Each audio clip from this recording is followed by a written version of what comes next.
అందరికీ నమస్కారం. Shri master CVV గారి యోగ సిద్ధాంతాలు చాలా లోతుగా ప్రయత్నం చేస్తే గాని ఒక బట్టాన అర్థం కావనే విషయం చాలా మందికి తెలిసిందే. ఇవి ఇంత మటుకు ఏ ఇతర దర్శనాల్లో కూడా ప్రస్తావించబడినవి కావు. దర్శనాల్లో సాంఖ్య దర్శనానికి ముఖ్యంగా శేశ్వర సాంఖ్య దర్శనానికి దగ్గరగా కొంత ఉన్నట్లు అనిపించినప్పటికీ శ్రీ మాస్టర్ సివివి గారి మార్గంలో చెప్పబడినటువంటి నిర్వచనాలు, ప్రతిపాదనలు సాంఖ్య దర్శనంలో కూడా కనపడవు. ముఖ్యంగా కుండలిని యొక్క నిర్మాణ విషయాలు, త్రిమూర్తి యొక్క నిర్వచనాలు, ఇట్లాంటివి మనం శ్రీ మాస్టర్ గారి మార్గంలో మాత్రమే చూస్తాం. ఈ సృష్టి, జీవ వికాసం, మానవ జీవ పరిణామ ఉద్దేశ్యం, ఇట్లాంటి విషయాలు చాలా నిర్దిష్టంగా నిర్వచింపబడినటువంటి మార్గం శ్రీ మాస్టర్ సివివి గారిది. భౌతికమే అత్యున్నతమైనటువంటి సృష్టి పరిణామం అని చెప్పి శ్రీ మాస్టర్ సివివి గారు చెప్పి ఉన్నారనే విషయం ఈ యోగంతో పరిచయం ఉన్న వాళ్ళందరికీ తెలిసి ఉంటుంది.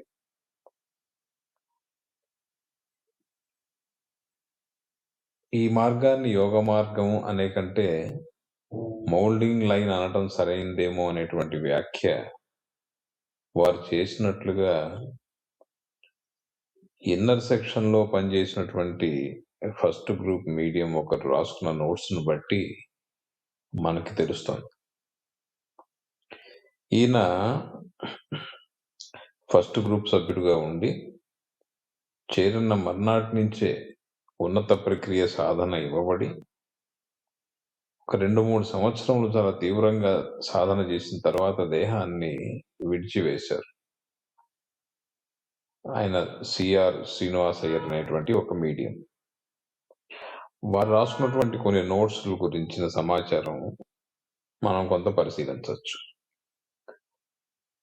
శ్రీ మాస్టర్ సివివి గారే స్వయంగా ఇతరత్రా రాసినటువంటి విషయాలకి అనుగుణంగా సిఆర్ఎస్ గారు రాసుకున్నటువంటివి కూడా ఉండటం చేత మనం కొంత ప్రామాణికతతో వీటిని చూడొచ్చు. అయితే ఈయన కొంత ఉత్సాహంతో కొన్ని ప్రక్రియలు చేయబోతే శ్రీ మాస్టర్ సివివి గారు మందలించి సరిదిద్దటం కూడా జరిగింది. ముఖ్యంగా అసలు లైఫ్ అంటే ఏమిటి అనే విషయాన్ని గురించి ఆయన రాసుకున్న విషయాల ఆధారంగా మనం కొంత చర్చించుకోవచ్చు. మనిషి అంటే ఎవరు? మనిషి అంటే 2 వ్యవస్థల యొక్క సంఘటిత వ్యవస్థ. ఒకటి ఏదో ఒక ఖచ్చితమైనటువంటి ప్రిన్సిపల్, రెండవది పూర్ణత లేకుండా ఒక డిపాజిట్ లాగా ఆ ప్రిన్సిపల్ మీద ఉన్నటువంటి ఒక తొడుగు. ఈ 2 సంఘటిత వ్యవస్థలంటే ఒక వ్యవస్థ ఏమో లేక ఒక భాగము ఒక ఖచ్చితమైనటువంటి ప్రిన్సిపల్, ఆ ప్రిన్సిపల్ మీద డిపాజిట్ లాగా పేర్కొన్నటువంటి ఒక పూర్ణత లేని ఒక తొడుగు. ఈ ప్రిన్సిపల్ అని చెప్పిన దాన్ని మనం ప్యూర్ మెమరీగా కనుక అర్థం చేసుకుంటే, ఈ ప్యూర్ మెమరీ అంటే రాశి గృహంలోకి, రాశి మండలంలోకి జన్మ పరంపర తీసుకోవటానికి వచ్చేటువంటి ఒక ఆస్పెక్ట్ ప్యూర్ మెమరీ అనేది. దాన్నే మనం ఈ ప్రిన్సిపల్ అని కనుక అర్థం చేసుకుంటే, దాని మీద ఉన్నటువంటి తొడుగు ఒక పూర్ణత లేని డిపాజిట్ లాగా ఉన్నటువంటి ఒక తొడుగు మన దేహ వ్యవస్థ. దేహ వ్యవస్థ అంటే ఒక భౌతిక దేహము, దీంతో పాటుగా జతకూడి దీంతో పాటుగా ఏర్పడేటువంటి ఇథరిక్ దేహం, మెంటల్ రూప దేహాలు కూడా, ఇవన్నీ కూడా దేహ వ్యవస్థలో భాగం. అయితే ఈ 2 భాగాల్లో ఒకటి ప్రిన్సిపుల్, రెండోది ఒక కవర్. ఈ రెండిటికి ఉన్నటువంటి వాటిలో కొంత తేడా ఉంది. ఈ ప్రిన్సిపుల్ అనేది ఒక నిరంతరతను కలిగి ఉంది. అది ఇటర్నల్. అయితే ఈ ప్రిన్సిపుల్ తనంతట తానుగా వ్యక్తీకరణ అనేది చూపలేదు భౌతిక ప్రపంచంలో. ఈ ప్రిన్సిపుల్‌కి ఏదైనా ఒక భౌతిక సృష్టిలో వ్యక్తీకరణ జరగాలంటే అది ఒక భౌతిక దేహం ద్వారా మాత్రమే జరుగుతుంది. అయితే అది పూర్తిగా వ్యక్తీకరణ చెందాలి అంటే దాని ప్రభావము లేక దాని వికాసము భౌతిక సృష్టిలో కనపడాలి అంటే ఈ ఇటర్నల్‌గా ఉండేటువంటి ప్రిన్సిపుల్ దాని సంపూర్ణ వికాసాన్ని ఒక పూర్ణత లేని తొడుగు ద్వారా వ్యక్తీకరించడం అనేది కుదరదు. అయితే పూర్ణత లేకపోయినప్పటికీ ఆ పూర్ణత లేని తొడుగు అంటే మన దేహమే గనక లేకపోతే భౌతిక స్థితిని చేరినటువంటి ఈ సృష్టిలో ఈ ప్రిన్సిపుల్‌ని గార్డ్ చేసేటువంటి లేకపోతే సంరక్షించేటువంటి సాధనం ఏది ఇంకోటి లేదు. అయితే అసలు ఈ ప్రిన్సిపుల్ లేదా ప్యూర్ మెమరీని సంరక్షించాల్సినటువంటి అవసరం ఏమిటి అనేది ఒక ప్రశ్న. సృష్టిలో ఏర్పడింది ఏదైనప్పటికీ సృష్టి యొక్క ఉన్నత పరిణామ స్థాయిలో అది ప్రకటితం అవ్వాల్సిందే.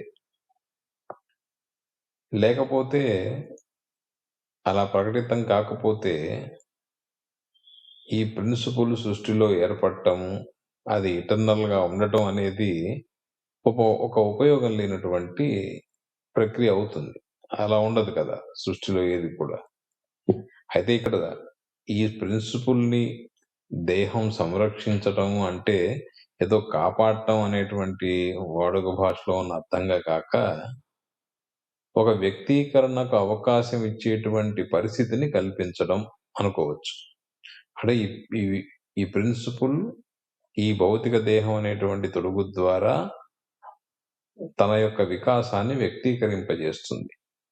దానికి ఆ తొడుగు లేకపోతే ఆ వికాసం ప్రకటితమయ్యే అవకాశం లేదు. కాబట్టి అటువంటి పరిస్థితిని ఆ ప్రిన్సిపుల్‌కి అవకాశాన్ని కల్పించేది భౌతిక దేహమే. ఈ రెండిటికి మధ్య ఉన్న తేడా ఈ ఇటర్నల్ అనేటువంటి యాస్పెక్ట్ కాబట్టి ఈ ప్రిన్సిపుల్‌ని భౌతిక సృష్టిలో నిలబెట్టి ఉంచడం లేదా సంరక్షించటం అనే ప్రక్రియ పేరే లైఫ్. లైఫ్ అంటే పూర్ణత లేనటువంటిదైనా, పూర్ణత ఉన్నటువంటిదైనా ఒక కవర్‌లో, ఒక తొడుగులో ఉంచబడినటువంటి ప్రిన్సిపుల్‌ని ఈ భౌతిక సృష్టిలో నిలబెట్టి ఉంచటం, దాని వికాసం సంపూర్ణంగా భౌతికంగా వ్యక్తమయ్యేలా చూడటం అనే పద్ధతి పేరే లైఫ్. దీనికి ఇతరత్రా కూడా దీనికి సంబంధించినటువంటి కొన్ని సిద్ధాంతాలు ప్రాచీనంగా కూడా ఇతర దర్శనాల్లో కొంత చెప్పబడినా అవన్నీ కూడా దీని ఒక పాక్షికమైనటువంటి వివరణ మాత్రమే తెలుస్తాయి. అంటే ఈ ప్రిన్సిపుల్‌ని ప్రాచీనంగా బహుశా వాళ్ళ ఉద్దేశంలో అది ఆత్మ అని చెప్పినటువంటి భావన అయ్యుండొచ్చు. దానికి సంబంధించి సంపూర్ణంగా చెప్పకపోయినా కొంత భాగం మటుకు అక్కడ విశదీకరించడం గతంలో పూర్వీకులు చేసింది మనం చూస్తాం. అయితే ఈ పూర్ణత లేనటువంటి తొడుగు వలన ఈ ప్రిన్సిపుల్‌ని నిరంతరంగా గార్డింగ్ చేయడం అనేది కుదరదు. ఈ తొడుగు కుదరదు.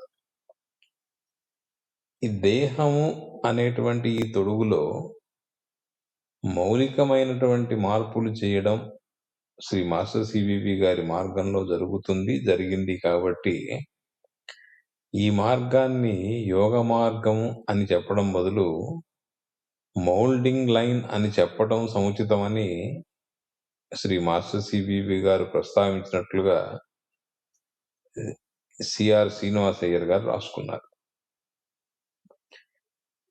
ఏమిటి ఈ మౌల్డింగ్? ఈ దేహానికి కావాల్సినటువంటి మౌల్డింగ్ ఏమిటి అంటే, ఇటర్నల్ గా ఉన్నటువంటి ప్రిన్సిపల్ని ఇటర్నల్ గా ఉండి కాపాడటానికి ఈ దేహానికి ఏమేం కావాలి అనేటువంటి చెప్పే దాంట్లో ముఖ్యమైనవి ఏంటంటే, ఈ దేహం అన్ని కాస్మిక్ ఫోర్స్‌లని తట్టుకొని ఉండేలాగా మార్పు చెందటం. అందుకు కావలసినట్టు విధంగా జన్మ పరంపరలో ఏవైతే ఇటువంటి తట్టుకొని ఉండేటువంటి లక్షణాలు ఆ పదార్థానికి అంటే దేహానికి ఏర్పడాలో దాన్ని ఈ డిపాజిట్ లాగా పోగు చేసుకొని ఉండటం. ఈ ప్రస్తుతం ఉన్నది ఈ దేహ నిర్మాణం మీదనే ఒక కొత్త డిపాజిట్ గా ఏర్పడుతూ, ఇప్పుడు బాహ్యంగా ఉన్నటువంటి సిద్ధాంతాలకు అనుగుణంగానే బాహ్యంగా వ్యక్తీకృతం అవుతూ, సృష్టిలో ఉన్నటువంటి సమస్త కాస్మిక్ ఫోర్స్‌లను తట్టుకొని అన్ని రకాల ఎక్స్‌పీరియన్స్‌లను, అపరిమితమైనటువంటి నాలెడ్జ్‌ను పొందగలిగేలా భౌతిక దేహం మార్పు చెందటమే శ్రీ మాస్టర్ సివివి గారి యొక్క మార్గం యొక్క ఒక భాగమైనటువంటి ఉద్దేశం. కాబట్టి దీన్ని ఆ కోణంలో కనుక చూసి బహుశా దాన్ని మౌల్డింగ్ లైన్ అని చెప్పటం ఉచితమవుతుందని శ్రీ మాస్టర్ గారు భావించి ఉండవచ్చు. అంటే వారితో పాటుగా కూర్చుని సాధనలో కూర్చునేటువంటి ఫస్ట్ గ్రూప్ మీడియంలు కుంభకోణంలో ఉన్న వారితో వారు ఎక్కువ ప్రతిదినము సంభాషించడం అనేది జరుగుతుంది కాబట్టి బహుశా ఈ ప్రస్తావన వారి చర్చలో వచ్చి ఉండవచ్చు. అయితే ఈ డిపాజిట్ ఏర్పడాలి జన్మ పరంపరలో ఒక డిపాజిట్ లాగా ఈ కొత్త లక్షణాన్ని ప్రోగేసుకోవటం అనేది ఎక్కడ జరుగుతుంది అనేది ఒక సందేహం. ఈ నిర్మాణ వ్యవస్థలో మార్పు జరగటం అనేది వ్యక్తిగతంగా జరిగేటువంటి అవకాశం సృష్టిలో ఉండదు. సమస్త మానవ రూపాలకి జరగాలి, లేకపోతే లేదు. అంటే ఒక రూప నమూనాలోనే మార్పు. మరి ఈ రూప నమూనాలో మార్పు అంటే ఈ సృష్టిని వ్యక్తీకరింపజేసేటువంటి కుండలినిలో మార్పు రావటమే. విశ్వంలో ఉన్నతమైనటువంటి సృష్టి అయినటువంటి మానవ రూప నమూనాలో మార్పు చేయాలంటే ఈ ఒక కుండలిని యొక్క వ్యక్తీకరణగా ఏర్పడినటువంటి ఈ సృష్టికి ఏదైతే కుండలిని వ్యక్తీకరణ కారణమైందో ఆ కుండలినిలోనే మార్పు రావటం. ఇప్పుడు విశ్వ కుండలిని ఒకటి. ఒక మనిషి గురించి చెప్పేటప్పుడు ఒక మనిషిలో ఉన్నటువంటి కుండలిని ఒకటి అని అంటాం. వ్యక్తిలో ఉండేటువంటి ఈ కుండలిని అనేది ఈ విశ్వ కుండలిని యొక్క ప్రతిబింబమే. కుండలిని ఒకటే, సృష్టి అంతటా ఉండేటువంటిది ఒకే కుండలిని. దాని యొక్క ప్రతిబింబమే సమస్త జీవుల్లోనూ ఉంటూ ఉంటుంది. ఇప్పుడు ప్రస్తుతం ఉన్నటువంటి ఇన్ఫర్మేషన్ టెక్నాలజీ ఉన్నటువంటి కాలంలో చెప్పాలంటే, మనం క్లౌడ్ అనేటువంటి చోట క్లౌడ్లో ఒక ఫైల్ పెడతాము. ఒక వర్డ్ డాక్యుమెంట్ అనండి, ఒక ఎక్సెల్ డాక్యుమెంట్ అనండి. అదే ఫైల్ని అనేక మంది ఏకకాలంలో తీసుకొని ఇంటర్నెట్ ద్వారా తమ మార్పులు చేస్తే ఆ మార్పులన్నీ ఆ క్లౌడ్లో ఉన్న ఫైల్లో ఎలాగైతే అప్డేట్ అయిపోతాయో, అదే విధంగా ఈ విశ్వకుండలిని యొక్క ప్రతిబింబం ప్రతి వ్యక్తిలోని కుండలినిలో కూడా ఉండటం చేత ఈ వ్యక్తిలో ఉన్నటువంటి కుండలినిలో జరిగిన మార్పు విశ్వ కుండలినిలో కూడా ప్రతిబింబిస్తుంది. ఇలా ఒక వ్యక్తిలో ప్రతిబింబించేటువంటి కుండలిని మాస్టర్ గారు కే అనేటువంటి ఒక సింబల్తో చూపించారు. ఈ కుండలిని యొక్క నిర్మాణం గురించి కూడా శ్రీ మాస్టర్ సివివి గారు చాలా ప్రస్తావన చేసి ఉన్నారు. ఈ కే అనేది 3 పొరలుగా ఉన్నటువంటి ఎనర్జీ ఒక స్థానంలో ఉంటుంది అనేటువంటి సిద్ధాంతాన్ని వారు చెప్పినారు. ఇది ఏ ఆకారంలో ఒక స్థానంలో ఉంటుంది అంటే, ఒక వృత్తాకారం మధ్యలో వృత్తాకారాన్ని ఆనుకొని, అంటే ఒక సర్కిల్‌ని ఆనుకొని లోపల ఒక చతురస్రం గీసామనుకోండి. అంటే ఒక గోళంలో గనక ఒక ఘన చతురస్రం గనక ఉన్నట్లయితే, ఒక క్యూబ్ ఉన్నట్లయితే, అది ఆ గోళంలో ఉన్నటువంటి క్యూబు ఒక స్థానాన్ని ఆక్రమించి ఉంటుంది. అంటే దానికి కొంత స్పేస్ ఎలకేట్‌గా ఉంటుంది. ఈ గోళంలో నుంచి వచ్చేది మొత్తం కూడా, అంటే ఈ గోళం అంటే కుండలిని యొక్క బాహ్యపు పరిధి అనుకుంటే, ఆ పరిధి ద్వారా వచ్చే సమస్తం కూడా ఆ చతురస్రంలో మాత్రమే ఇమిడి ఉండాలి. చతురస్రానికి బయట పొరగా ఉన్నటువంటి ఔటర్ పెరిమీటర్ లాగా ఉన్నటువంటి వృత్తానికి మధ్య ఖాళీలో కాకుండా ఆ చతురస్రం లోపలే ఇమిడి ఉండే విధంగా ఉండాలి అని చెప్పి వారు చెప్పినట్లుగా సిఆర్ఎస్ గారు కూడా రాసుకున్నారు. ఇలా ఒకదానిలో ఒకటిగా 3 గోళాలు, 3 చతురస్రాలు మొత్తం ఏర్పడ్డాయి. అంటే ఒక గోళము, దాని లోపల ఒక క్యూబ్, ఒక ఘన చతురస్రం. ఆ ఘన చతురస్రం లోపల మళ్ళా ఇంకో గోళము, ఆ గోళం లోపల ఇంకొక ఘన చతురస్రం, ఒక క్యూబ్. మళ్ళా దాని లోపల మరొక వృత్తాకార రూపము, గోళము, దాంట్లో ఒక క్యూబ్. ఇలా ఈ 3 లెవెల్స్, 3 లేయర్లు లాగా ఉన్నవి. ఈ సృష్టి మొత్తాన్ని ఆవిష్కరించేది ఆ చతురస్రం అనేటువంటి జామెట్రిక్ ప్యాటర్న్ లోంచి ట్రిగ్గర్ అయ్యేటువంటి ఆస్పెక్ట్సే సృష్టిని ఆవిష్కరింపజేస్తాయి అని శ్రీ మాస్టర్ గారు రాశారు. ఈ మూడిటినే కలిపి ట్రిపుల్ అని వారు పిలిచారు. ఆ ట్రిపుల్ అలా ఉండటం, అంటే ఒక గోళం లోపల ఒక చతురస్రం నిండి ఉండటం అనేది ఎందుకు అవసరం అవుతుందని కూడా శ్రీ మాస్టర్ గారు చెప్పిన దాన్ని గ్రహించి కాబోలు బహుశా సిఆర్ఎస్ గారు రాసుకున్నారు. అంటే ఈ కేలో, అంటే ఈ కుండలినిలో, అంటే ఈ 3 పొరలతో కలిగి ఉన్నటువంటి ఒక కుండలినిలో జరిగే మార్పు ఎట్లాంటిదంటే, అసలు ఈ 3 పొరలు కూడా అభేద్యం. వీటిని పగలగొట్టడం అనేది కుదరదు. వీటిని తెరవటం, విడదీయటం అనేది కుదరదు. అట్లా తెరవటానికి వీలు లేని 3 కవర్స్‌తో కప్పివేయబడి ఉన్నటువంటి ఈ కే అనేది ఈ కుండలిని, అంటే ఇది కప్పబడి ఉన్నది 3 లేయర్లలో. ఇలా గోళం మధ్యలో క్యూబ్ మధ్యలో మళ్ళా గోళం ఇలా అనుకున్నప్పుడు ఆ అంతర్గతంగా ఉన్నటువంటి 3వ చతురస్రము లేకపోతే క్యూబ్ లోపల ఉండేటువంటి పాయింట్‌ని వారు ఇన్వాల్వ్డ్ సీడ్ అన్న పేరుతో పిలిచారు. ఈ 3 కవర్స్‌తో కప్పివేయబడి ఉన్నటువంటి ఈ కుండలిని జన్మ పరంపరలలో డిపాజిట్‌ని ప్రోగు చేసుకోవడంలో, డిపాజిట్ అంటే అనేక అనుభవాలు, మార్పులకు సంబంధించినటువంటి వివరాలు, చెందిన మార్పులు, చెందని మార్పులు, ప్రయత్నం జరిగిన మార్పులు, ఈ సమస్త సృష్టి సమాచారం, సృష్టి వికాసం యొక్క సమాచారాన్ని ఒక డిపాజిట్ రూపంగా ప్రోగు చేసుకోవడంలో ఈ 3 కోటెడ్ ప్రిన్సిపల్స్, ఈ మూడు కూడా ఒకదాని మీద ఒకటిగా ఏర్పడి ఉండగా, ఇప్పుడు 4వ కోటింగ్ దానిపైన, ఆ 3వ దానికి పైన ఏర్పడటం అనేది జరుగుతుంది.